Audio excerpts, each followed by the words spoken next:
কোথায় জানি পড়েছিলাম সৈয়দ মুজতবা আলীকে এক আসরে মদ খেতে দেখে এক সাংবাদিক প্রশ্ন করেছিলেন, আপনি যে মদ খাচ্ছেন এটা দেখে তরুণ সমাজ কি শিখবে? উত্তরে সৈয়দ মুজতবা আলী মদের গ্লাসে চুমুক দিয়ে বলেছিলেন, তোমার তরুণ সমাজকে বলে দিও মদ খাওয়ার আগে আমি পৃথিবীর 23টি ভাষা রপ্ত করেছি, ওখান থেকেও তো ওরা কিছু শিখতে পারে। ওনাকে নিয়ে অনেক ধরনের মজার ঘটনা আছে। সৈয়দ মুজতবা আলী তখন বেশ বিখ্যাত লেখক। প্রতিদিনই তার দর্শন লাভ করতে ভক্তরা বাসায় এসে হাজির হতো। একদিন এক ভক্ত মুজতবা আলীর কাছে জানতে চাইলেন তিনি কোন বই কী অবস্থায় লিখেছেন। মুজতবা আলী যতই এড়িয়ে যেতে চান তিনি ততই নাছোড়বান্দা। শেষে মুজতবা আলী সরাসরি উত্তর না দিয়ে বললেন, দেখো, সুইস মনস্তত্ত্ববিদ কার্ল গুস্তাভ জাং একদা তার ডায়েরিতে লিখে রেখেছিলেন, কিছু লোক আমাকে জিজ্ঞেস করে আমি কিভাবে লিখি, এই ব্যাপারে আমাকে একটা কথা বলতেই হয়। কেউ চাইলেই তাকে আমরা আমাদের সন্তানগুলো দেখাতে পারি, কিন্তু সন্তানগুলো উৎপাদনের পদ্ধতি দেখাতে পারি না। সৈয়দ মুজতবা আলী ছিলেন হিউমারের জাহাজ। যে কোনো পরিস্থিতি তিনি সামাল দিতেন হিউমার দিয়ে। বাংলা সাহিত্যের আকাশে সৈয়দ মুজতবা আলী এক উজ্জ্বল নক্ষত্র, যার আলোক রশ্মি কেবল পাণ্ডিত্যের গভীরে নয়, নির্মল হাসির ঝর্ণা ধারায় স্নাত। তিনি ছিলেন একাধারে একজন বিদগ্ধ পণ্ডিত, বহুভাষাবিদ, ভ্রমণকারী এবং সর্বোপরি এক অসাধারণ রম্য রচয়িতা। তার পাণ্ডিত্য রসবোধের এমন মণিকাঞ্চন বাংলা সাহিত্যে বিরল। সাধারণ ঘটনাকে অসাধারণ হাস্যরসে পরিবেশন করার যে অনবদ্য শিল্প তার করায়ত্ত ছিল, তা আজও পাঠকদের মুগ্ধ করে। ব্যক্তি জীবনেও তিনি ছিলেন অত্যন্ত রসিক একজন মানুষ, যার জীবনের নানা ঘটনা তার রচনার মতোই মজাদার এবং স্মরণীয়। মুজতবা আলীর জীবন ছিল বিচিত্র অভিজ্ঞতায় পূর্ণ। শান্তিনিকেতনে রবীন্দ্রনাথের সান্নিধ্য থেকে শুরু করে আফগানিস্তানের কাবুল, জার্মানি ও মিশরের মতো দেশে বসবাস ও অধ্যাপনা তার জীবনকে দিয়েছিল এক অনন্য মাত্রা। এই বিচিত্র পটভূমিতেই ছড়িয়ে আছে তার অজস্র মজার ঘটনা, যা তার প্রখর বুদ্ধিমত্তা ও উপস্থিতির জানান দেয়। মুজতবা আলীর রসিকতা কেবল বাইরের জগতে সীমাবদ্ধ ছিল না, তার পারিবারিক জীবনেও এর ছোঁয়া ছিল। তার জ্যেষ্ঠ পুত্র সৈয়দ মোশাররফ আলী ফিরোজ একবার শিশুকালে বিখ্যাত রম্য সাহিত্যিক শিবরাম চক্রবর্তীর লেখার দারুণ ভক্ত হয়ে ওঠে। একদিন সে বাবাকে জিজ্ঞেস করে বসে, আব্বু, তুমি শিবরামকে চেনো? মুজতবা আলী উত্তর দেন, চিনব না কেন, সে তো আমার বন্ধু মানুষ। ছেলে তা বিশ্বাস করতে নারাজ। তার মতে তার বাবার মতো আজে বাজে লেখকের সঙ্গে শিবরামের মতো বড় লেখকের বন্ধুত্ব থাকতেই পারে না। ছেলের এই অভিমত শুনে আলী সাহেব দমে না গিয়ে একদিন তাকে নিয়ে শিবরামের মেসে হাজির হন। শিবরাম তার বন্ধুর ছেলেকে আপ্যায়ন করতে এলাহি আয়োজন করেন। এই এলাহি কাণ্ড দেখে মুজতবা আলী যখন বন্ধুকে বলেন, ভাই, তুমি এত সব করতে গেলে কেন? শিবরাম হেসে উত্তর দেন, ফিরোজ কি আর ফি রোজ আসে? পিতাপুত্রের মধুর সম্পর্কের পাশাপাশি দুই বন্ধুর রসিকতার পরিচয়ও আমরা দেখতে পাই। উপন্যাসিক, ছোট গল্পকার, অনুবাদক, রম্য রচয়িতা সৈয়দ মুজতবা আলী 1904 সালের 13ই সেপ্টেম্বর অবিভক্ত ভারতের আসাম রাজ্যের করিমগঞ্জ শহরে জন্মগ্রহণ করেন। তার পৈতৃক নিবাস ছিল হবিগঞ্জে। পিতা সৈয়দ সিকান্দার আলী একজন উচ্চ পদস্থ সরকারি কর্মকর্তা ছিলেন। পিতার চাকরির কারণে মুজতবা আলী বিভিন্ন শিক্ষা প্রতিষ্ঠানে পড়ালেখা করেন। প্রাথমিক ও মাধ্যমিক পড়া শেষ করে তিনি 1921 সালে শান্তিনিকেতনে ভর্তি হন। বিশ্বভারতীয় প্রথম দিকের ছাত্র সৈয়দ মুজতবা আলী। সেখানে আরবি, ইংরেজি, ফার্সি, উর্দু, হিন্দি, গুজরাটি, ফরাসি, জার্মান, ইতালি সহ বিভিন্ন ভাষা শিক্ষা লাভ করেন। 1926 সালে এখান থেকে বিএ ডিগ্রি অর্জন করেন। এরপর আলিগড় বিশ্ববিদ্যালয়ে অধ্যয়ন করেন। অতঃপর দর্শনশাস্ত্র পড়ার জন্য বৃত্তি নিয়ে জার্মানির বন বিশ্ববিদ্যালয়ে যান। তুলনামূলক ধর্মতত্ত্বে গবেষণার জন্য তিনি ডি.ফিল লাভ করেন 1932 সালে। 1934 থেকে 35 সাল তিনি মিশরের বিশ্ববিখ্যাত আলী আজহার বিশ্ববিদ্যালয়ে পড়াশোনা করেন। আলিগড় বিশ্ববিদ্যালয়ে পড়ালেখা শেষ করে সৈয়দ মুজতবা আলী 27 থেকে 29 কাবুলের শিক্ষা অধিদপ্তরে কাজ করেন। 1935 সালে বরোদার মহারাজার আমন্ত্রণে বরোদা কলেজে তুলনামূলক ধর্মতত্ত্বের অধ্যাপক হিসেবে যোগ দেন। এখানে 8 বছর অধ্যাপনা করে তিনি দিল্লিতে শিক্ষা মন্ত্রণালয়ে যোগ দেন।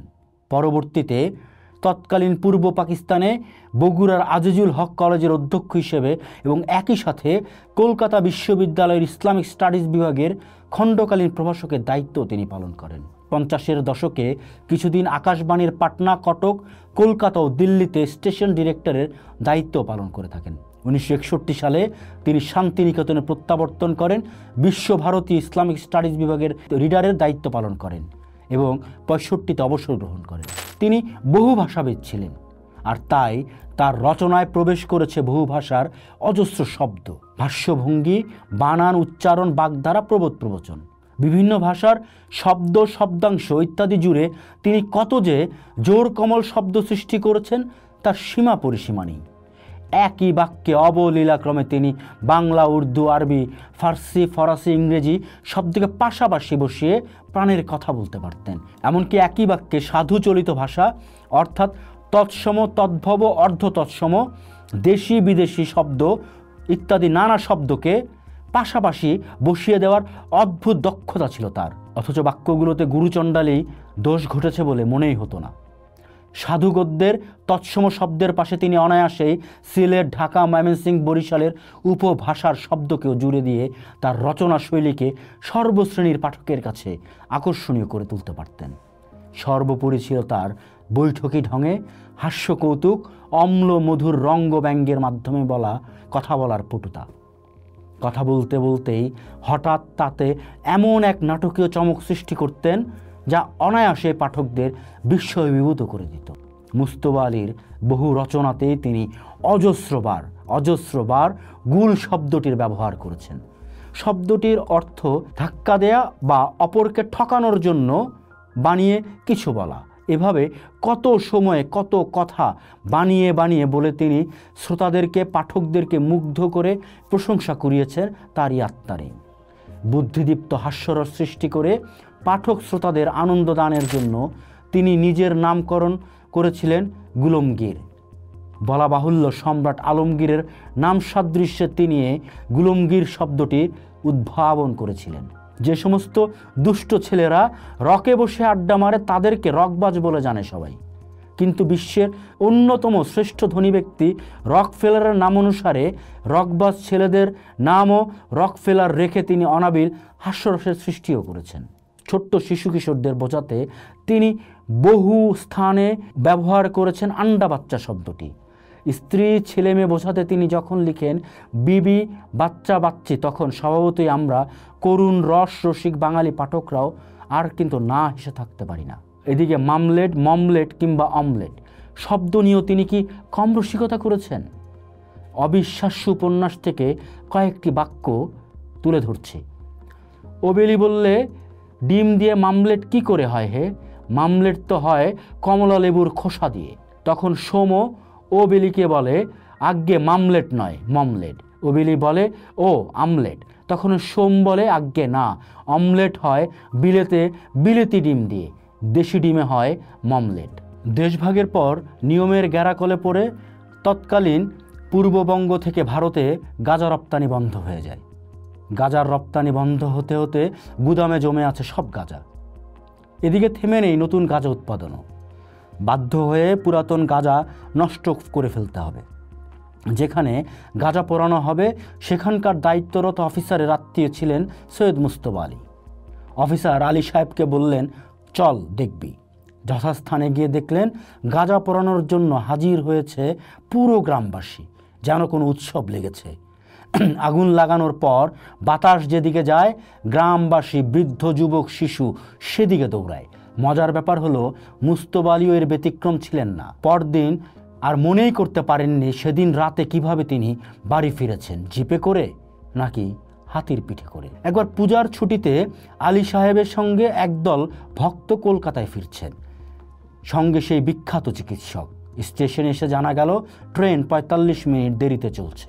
মুস্তফা আলী প্রস্তাব দিলেন রেস্তোরাঁয় গিয়ে সময় কাটানো যাক, কিন্তু খেতে খেতে হঠাৎ ট্রেনের বাঁশির শব্দ। দলের কেউ বলে উঠছিলেন, ওই বোধহয় ট্রেন এসেছে। খাওয়া দাওয়া ফেলে সকলে দ্রুত প্ল্যাটফর্মে, কিন্তু স্টেশনে তখন ঢুকেছে মালগাড়ি। মুস্তফা আলী জিজ্ঞেস করলেন, ডাক্তারি পরিভাষায় একে কি বলে? ডাক্তার উত্তর দিতে পারেননি। রসিক মুস্তফা আলী উত্তর দিয়েছিলেন, একেই বলে ফলস লেবার পেইন। আমাদের বাংলাদেশের মানুষকে হাসাবার জন্য যে মানুষটির জন্ম হয়েছিল, সৈয়দ মুস্তফা আলী, আজ 13ই সেপ্টেম্বর, আজ সৈয়দ মুস্তফা আলীর জন্মদিন, যিনি তার জীবনের প্রতিটা ঘটনাকেই, প্রতিটা মুহূর্তকেই উপভোগ করে গেছেন, আমাদেরকে দিয়ে গেছেন একের পর এক রসময় কৌতুক কিংবা লেখা। পোস্ট ভাবুন, দেখুন, করুন, থাকুন পোস্টের সাথেই।